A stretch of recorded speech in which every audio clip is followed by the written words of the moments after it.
Hey everybody, David Ellison here. Just announcing the new Altitudes and Attitudes roast, the new coffee from Ellison Coffee to celebrate me and Frank Bellows' group, Altitudes and Attitude. Cool, tasty, delicious coffee since we are both coffee fiends. Click in the link in the description there and you'll be able to find the pre-order for that. And also, just to let you know that Ellison Coffee Company is also a proud sponsor of The Metal Voice.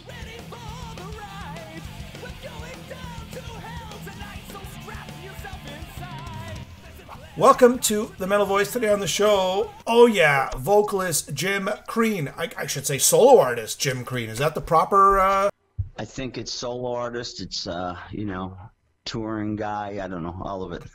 All of the above. All right.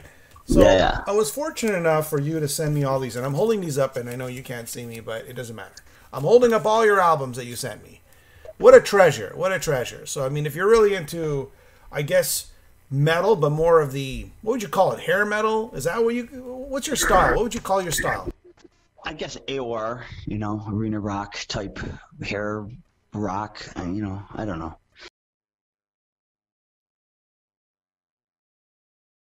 Put a more of an edge, I would say a little more hard rock and maybe some metal. A little Dio soundings for sure. Oh, definitely.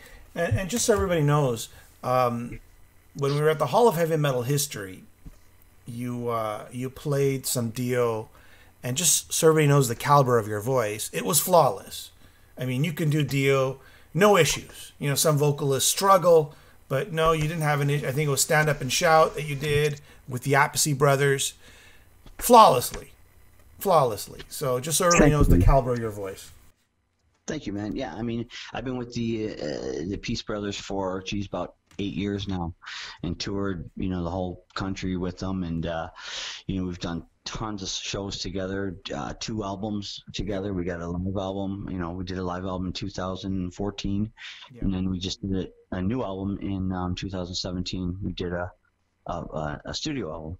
So, and we do a lot of Dio catalog. We do the catalog of the brothers' career, but we did a lot of Dio stuff, and I love singing the Dio stuff because Ronnie was my favorite singer of all time. But I thank you for the compliment, and that to me is a huge compliment when you say flawless with the Dio stuff, because there was none better than Ronnie.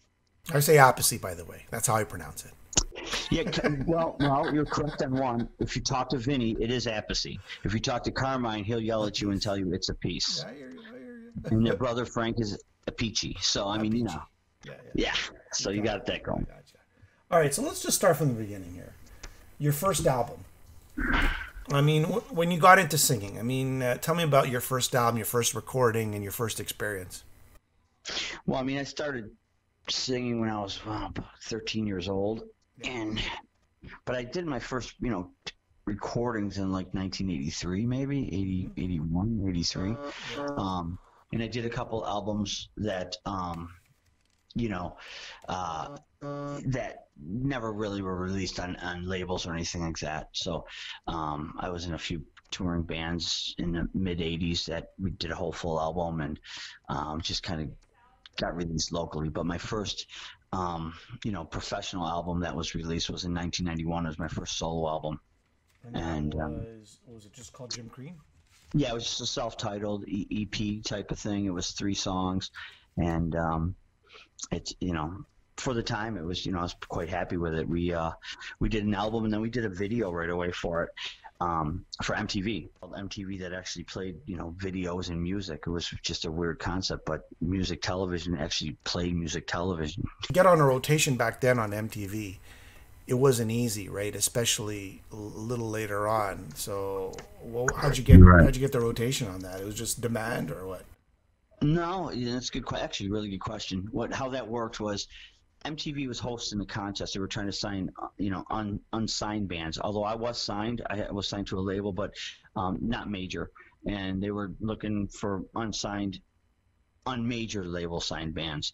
And what they did is you submitted songs to them, which I did that, and well, my publicist and all that did that, but they submitted the song, and they liked the song enough where they put together a budget for a video. So we did a video for it, one of the songs, Running On Through the Night, and submitted it to this contest that they were holding at the time. It was really cool, and there was like 300 submissions to this thing, and I made it to the final, which was the last two bands out of like 300, and it was a series that went on for, it was like 13 weeks.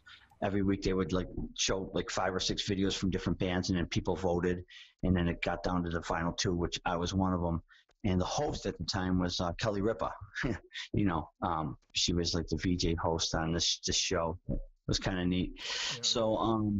So the finals was, ironically enough, the grand prize was, if you win, you get I think it was a development deal through Island Records, and you got to tour with Aerosmith. That was like the grand prize. So we get it down to the finals. We went to New York studios, MTV New York City studios, and Kelly Ripa was there, but she was unknown. No one really knew who she was at the time. We were all young. We were all young, and so what happened with that was. It was us against Tool. Or not Tool, I'm sorry, Fuel. The band Fuel. Yeah, I remember Fuel. Yeah. So, and then ironically enough, they won it. They beat us out, and then the rest is history. They went on to do albums and tour with they got the tour with Aerosmith and all of that. But I mean, at the time, it was like 93 when that all happened. And the music scene was, I was still doing the hair metal type music, although it wasn't called hair metal at the time because it was just current music because everybody had hair. They didn't really have the term hair metal music. It was just what was current. And so they came out with their kind of alternative sound, and which again at that time it wasn't really called alternative sound. It was just a different sounding style, like a Nirvana type stuff. And they did really well with it. And the rest is history. Very cool, very cool. And then you come up with Elegance and Access and Decadence. Is that what it's called? Yeah, and that came out later. So what happened was after. That contest and everything, the music scene started changing more for the grunge era. And again, it wasn't called grunge at the time. It was just, at that time, it was just the sound of whatever was happening. So I really wasn't feeling that kind of music at all. Some of my buddies were changing and trying to fit into that sound. I stayed true to how I am and what I was, and just kept recording and writing songs throughout that whole 90s. And come 2000, I think that album came out in 2004. I just used a lot of the songs I wrote throughout the 90s and the early 2000s and put that album out. Okay. And then we had, I guess Insatiable would be next, correct? Oh, no, it'd be Velvet Crush. Sorry. Velvet Crush. I'm holding them up as we speak. So Velvet Crush, here we are. That's cool. Yeah. That one came out in 2011 on Melodic Revolution Records, cool label out of Florida. Mm-hmm. And so I got to deal with them. And, from 2004 to 2011, I wrote a bunch of great songs. And it was kind of the best of those songs.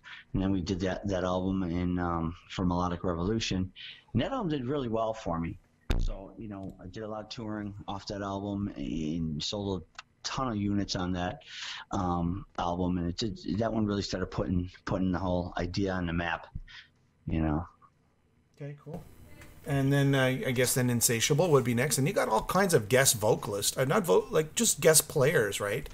I mean, it's like this paragraph, everyone from, of course, the Appice Brothers to Mike Tramp to Frank Domino, Tony Franklin, The Firm, Blue Murder, Whitesnake, Rowan Robertson. I know, it goes forever and ever. Tallis, Dave Constantino. It goes on and on, even Honeymoon Suite, Dave Constantino, great guitar player from Tallis. Yeah. Amazing. That album. So what happened was in 2016, I had already been playing with the Appice Brothers, and Carmine, he had a label going at that time. I think he still has it. Has his label going, and he liked Velvet Crush a lot. Thought it sounded great, and he decided to sign me. I gave him a couple demos that I was working on. That really at that time I really wasn't planning on making an album. I just was demoing songs, and which turned out to be the songs for Insatiable. And once I got the deal with Carmine, which is called Rocker Records, great label, what happened was I just started calling on my buddies in the industry, like Tony Franklin and of course my really good friend Mike Tramp from White Lion, and you know, Phil Lewis is on that from LA Guns. Me and him did an LA Guns song, Over the Edge, on that, and then I mean the list is so big, Oh like yeah, you it's said. huge. It's huge, like I Tony mentioned. Franklin, Yeah, yeah. Jimmy Bain, Jimmy a really Bain. great story. Yeah, great story on that is we did the whole album, and like you said, Vinnie Appice is on it. Carmen Appice, she's Rowan Robertson from Dio. I mean, the list goes on and on. But so what happened with that was we were in LA rehearsing to go on tour with Drum Wars, and Jimmy Bain was at a rehearsal, which was really kind of cool. And, you know, that was it. I got to meet him and talk to him, and he was really super nice guy. And then we played the next night in Vegas, and me and Vinny get done playing the show, and I said, I need one more track for the album, because we wanted to do, you know, 12 songs for the album so that we can release a bonus track for Japan.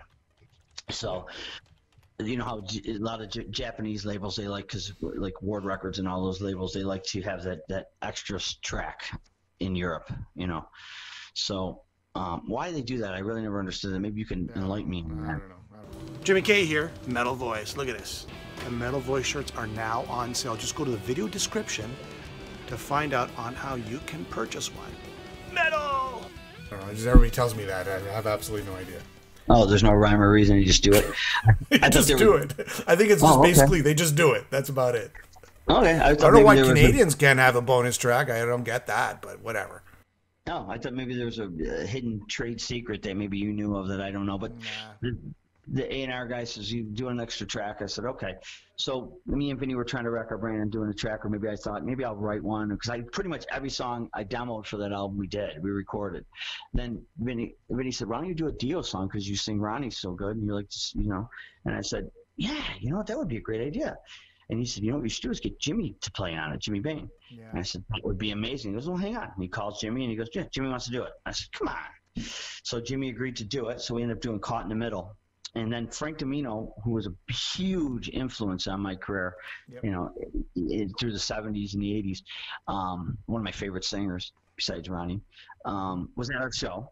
So I got to meet Frank that night, and then I said to Frank, why don't you come up and do a couple songs with us? He's like, that'd be great. So me and Frank ended up doing a couple songs together on stage, and then afterwards I said, I'm just throwing this at you. I got one more song to do for my album. Would you want to guest on it? He goes, I'd love to. So I kind of left it at that, thinking, you know, that would be cool if I could get Frank to do that, but I kind of left it at that. And then Frank called me like a couple days later and said, hey, what do you need me to do? It was so cool, right? Yeah. So I ended up getting me and Frank did a duet style of Caught in the Middle, and we used Jimmy Bain and obviously Vinny. And what happened was that turned out to be Jimmy's last recording he ever did, because then we recorded the whole thing, and then they were scheduled to go on the cruise, that Def Leppard cruise. Jimmy was. And then he emailed me a couple days before, I think a day before he left for the cruise, and said, how's the recording coming along? I said, it's just being mixed and mastered as we speak. I'm going to shoot you a copy to make sure that you're happy with everything. And he was like, great. When I get back from the cruise, I can't wait to hear it. And, you know, never made it back. So. Wow. Well, sad story. Great talent. It's cool that we have that. And, you know, Jimmy was a great bass player. And in parallel to all releasing all these albums, there's Hair Nation. And explain to people Hair Nation, the people who don't understand. This is a Buffalo-based group, I would believe, right? Yeah, I mean, it's a cool thing. I've had Hair Nation together for 20 years. So what happened was in 1999 or 98, I was approached to do a show, just a one-off show, kind of like just a concert. And because I always sang hair metal, and I do that quite well, right? So I was asked to do this show, and then we did it, and it went really well and had a good crowd response. And the manager said to me, he goes, you should do this all the time, because I can get you guys working for pretty good money and keep you guys out. So you're basically playing the hair metal songs of that era, right? That's all it is, yeah. So you know, I said, okay, let's think about this, right? You know, so we thought about it, and we put together some dates, and every date just kept getting bigger and bigger, and then we started getting corporate dates, and it just turned into a thing. And 20 years later, here I am. I mean, we're playing all the time. We're doing a show with Queensryche in a couple months. We're doing John Roth. We're playing with. Do you guys do this in Vegas? We have, but we don't do it enough. Like, we haven't done a residency or anything like that. But yeah. I mean, we've toured. We've played this would be something like Vegas, like a residency in Vegas. just a hair nation, right? You're right, and it would be really cool. We did the whiskey.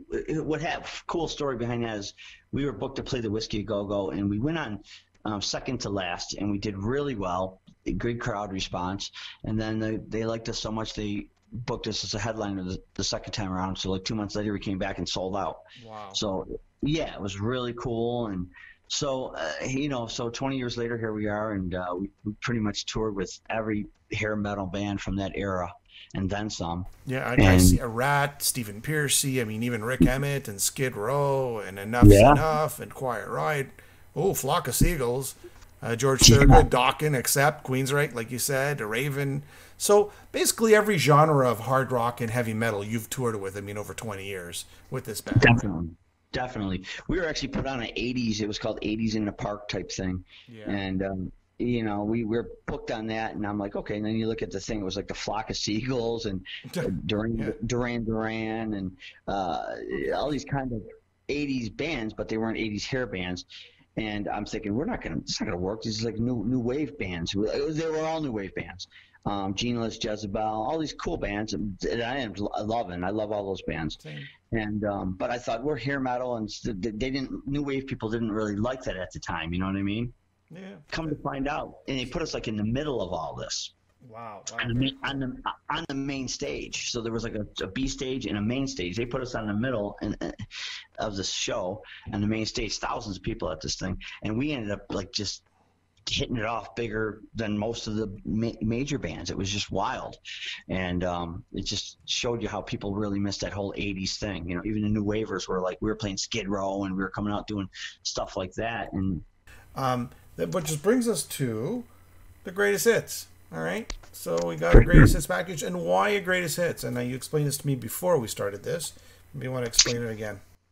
Yeah. I mean, what happened was, my new label, which is called Visionary Noise Records, great new label, a young label out of Houston, run by Steve and Micah. It's a new up and coming label. They were looking to get.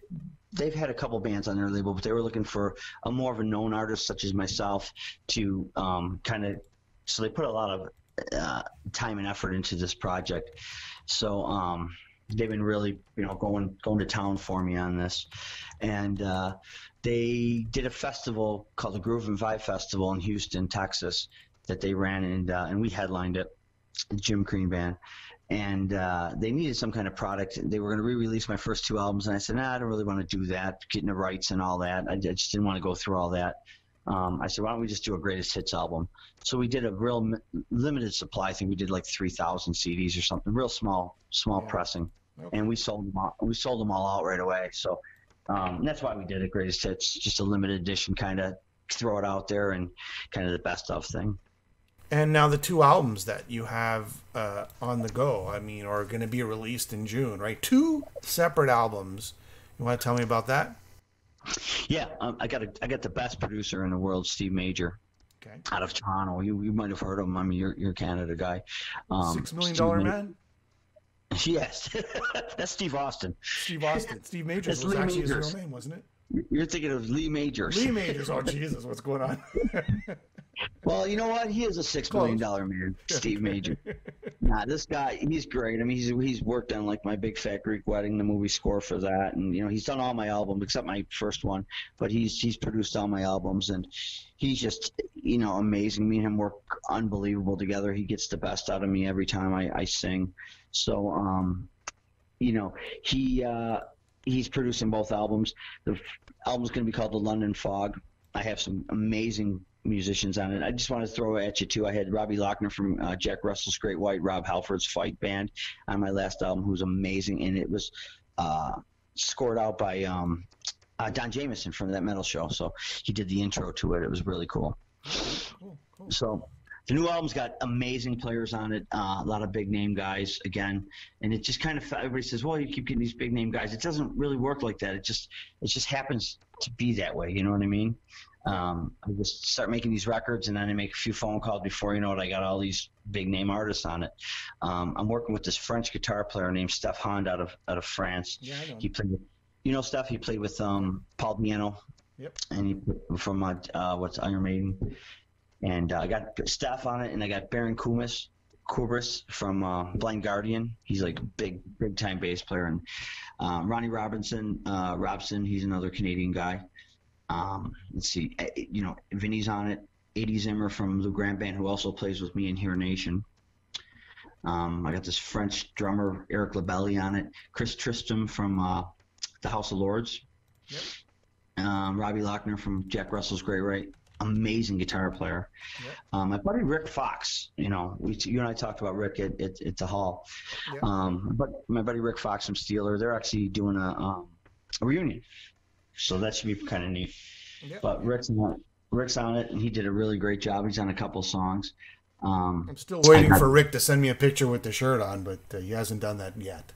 I'll have to yell at him for you on that. Rick's Fox got to wear the Metal Voice T-shirt. Yes, We're gonna have his head.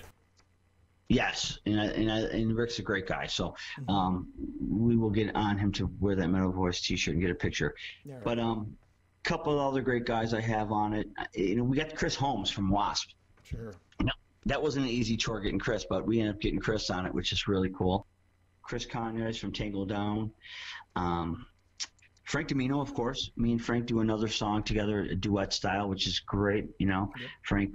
I called Frank and said, I'm making a new record. He said, what do you need me to do? I mean, that's how cool Frank is. He's just a class act guy. I got Rudy Sarzo, you know, from Quiet Riot, and Sure. everybody. Every other band, yeah. Everybody. And Tony Franklin again is on it, and Carmine Appice is on it. Let's see who else. Ray Tabano. Yeah, Ray Tabano. Dude. Yeah.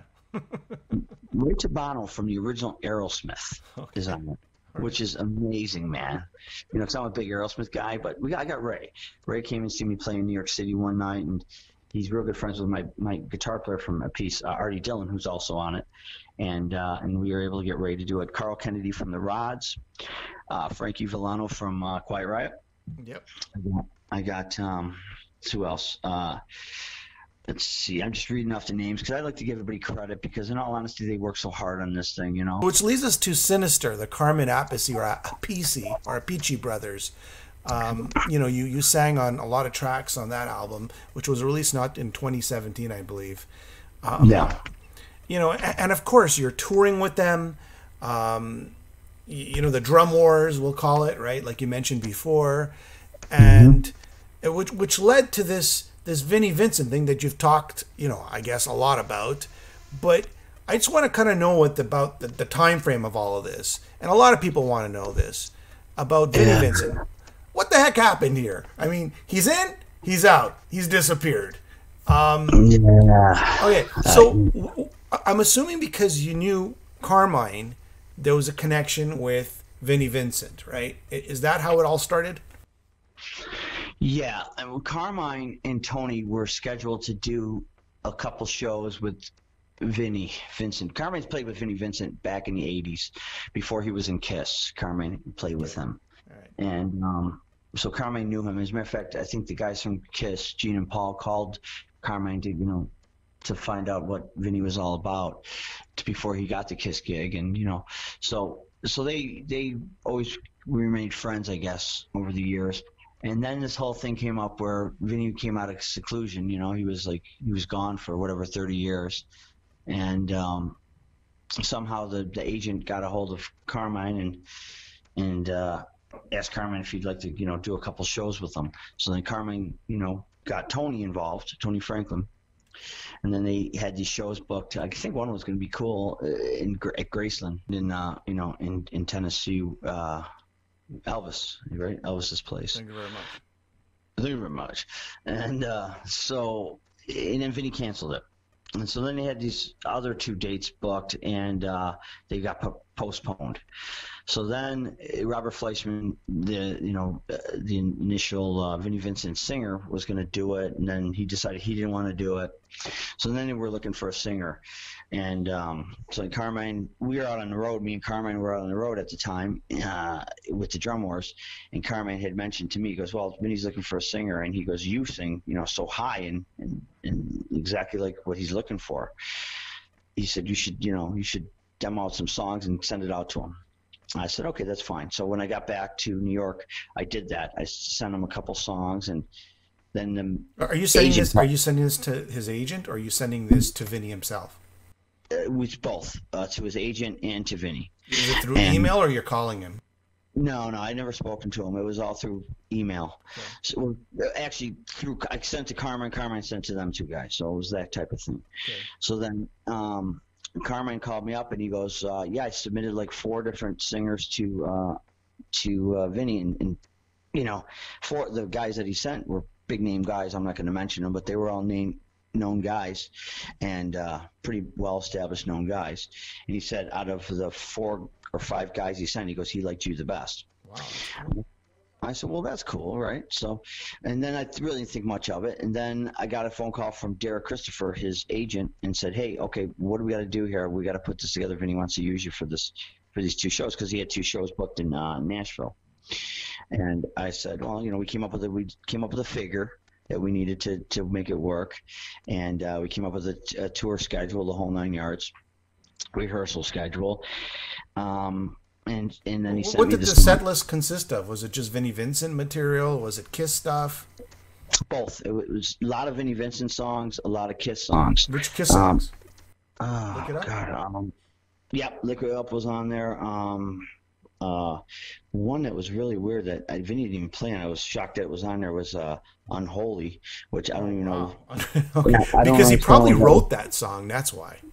Maybe, but that was one of them, and Lick It Up was one of them, and a really good one that I never heard of before. I can't even think of it right now, but it was a ballady song, but Vinnie wrote it. It's a great Kiss song. I heard it for the first time when I learned it. I go, what a great song. How come I never knew this song? But it was a Kiss song off the Lick It Up album. I can't remember at the time what song it was, but because he does have, just keep in mind, he did have writing credits on Revenge. So then that's why. So Exciter, he wrote.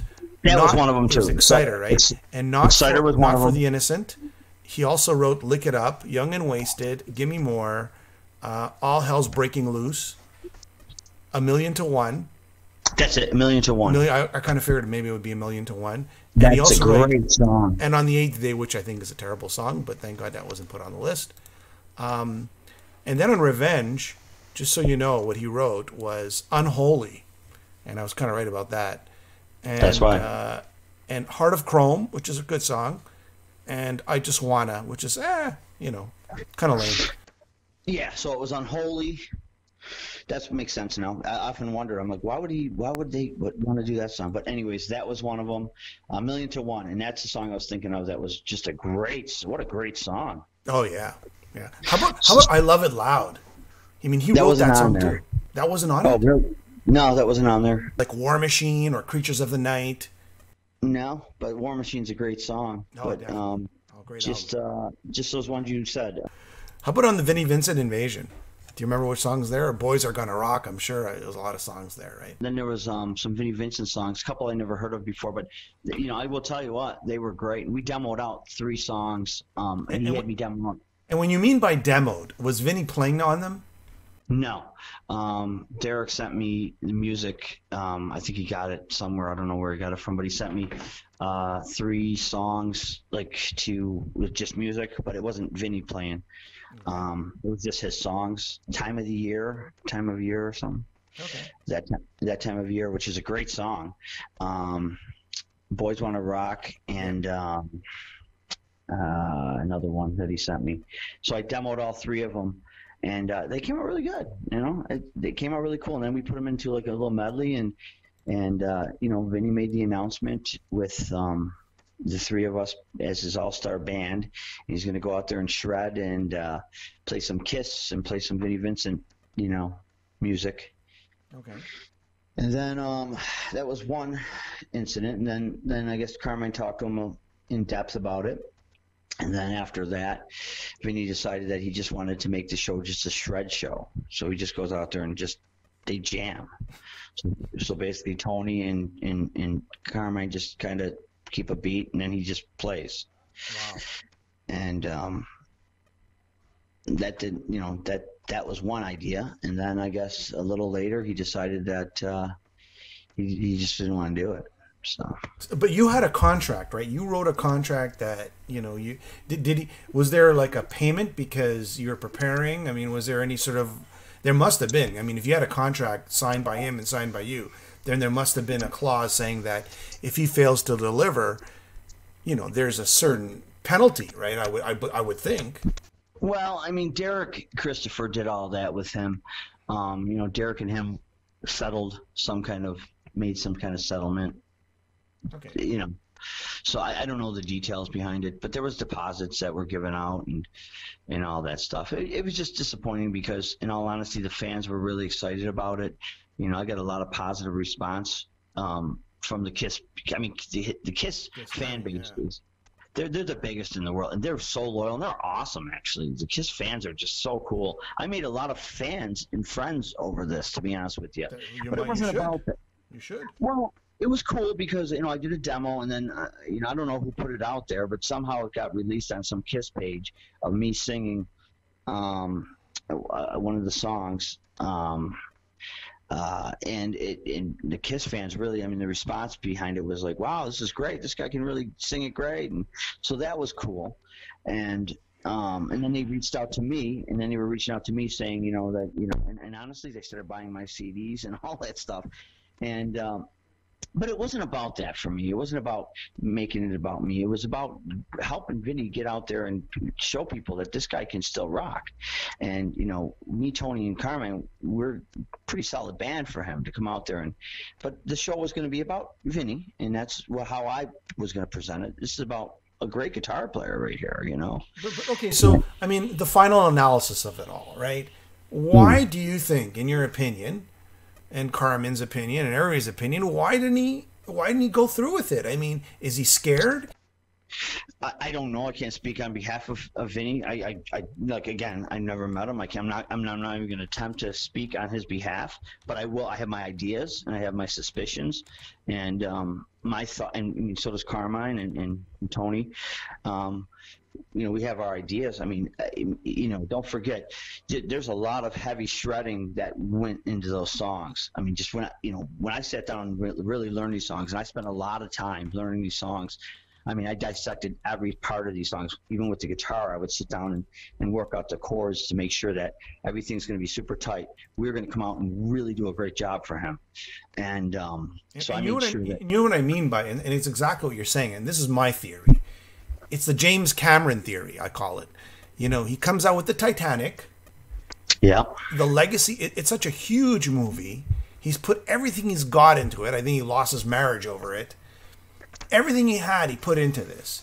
And then he couldn't do another movie for a long time because he was overshadowed by his own legacy. Do you think that factored in there? I think you almost really nailed it, because I think what happened was, I know he did that Kiss cruise, and I've seen some video footage of that, and he didn't really play any leads or anything like that. He just kind of came out and he looked a little nervous, like he was kind of unsure.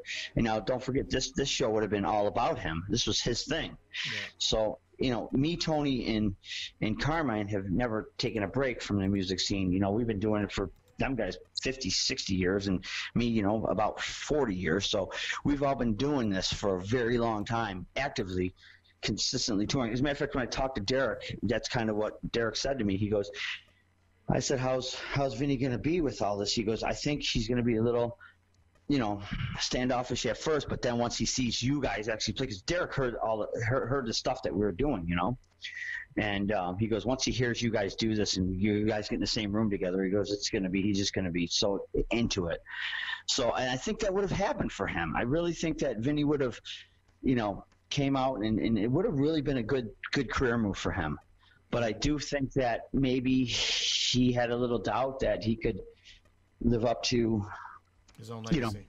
his own legacy. And sometimes when you write songs 30 years ago and you make them so difficult to play, you don't think of what's going to happen in 30 years from now. Am I going to be able to do exactly this?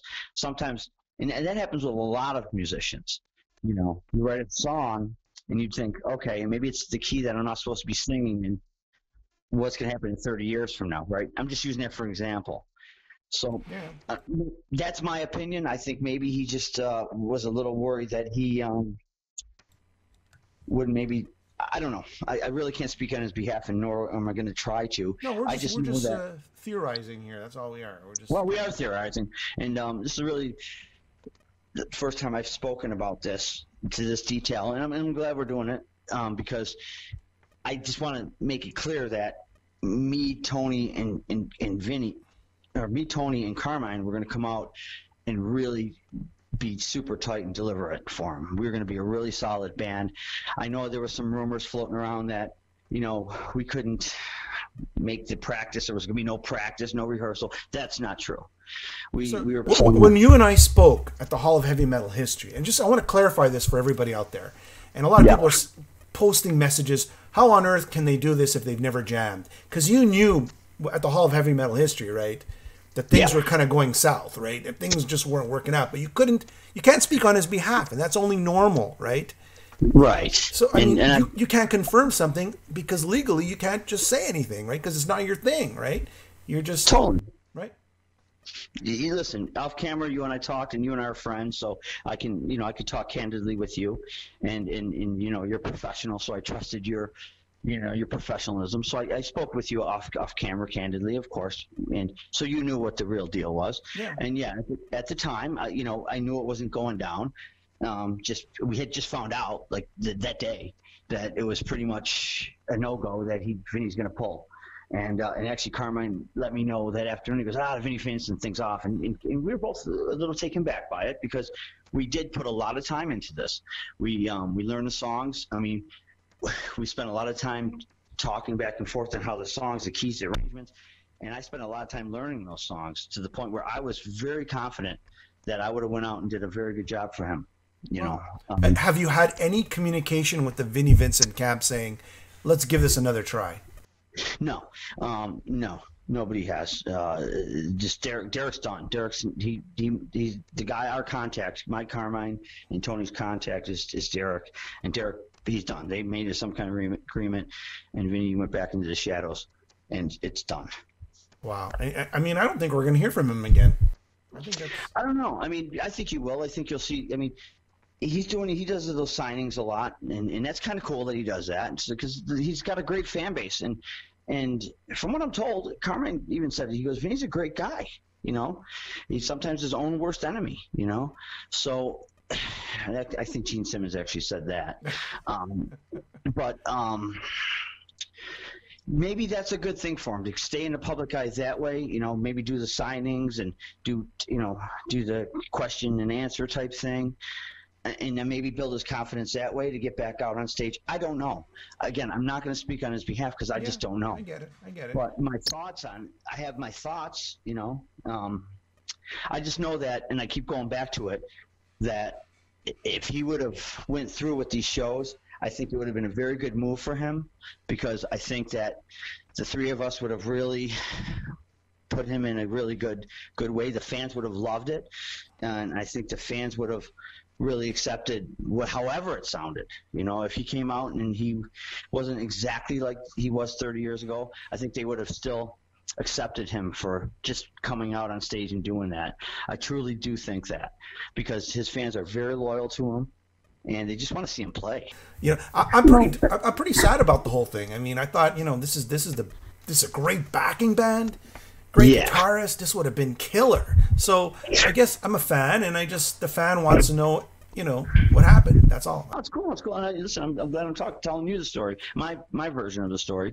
It wasn't a matter of, like you said, being so excited and happy about it. No, I just wanted to just to do a good job and help him get back out there. And I think he would have, spoke for himself. I think he would have went out there and he would. he would have probably played great, and the fans would have loved to hear those songs that they haven't heard in years. And it would just been a cool, like you said, a great backing band. And I think it would have just been a great show. And I think the both shows would have did really well. And who knows, maybe we'd have been doing more. I don't know. All right, so let's end with this. Pick up all of Jim Crean's CDs, his albums. I'm holding them all up so everybody can watch.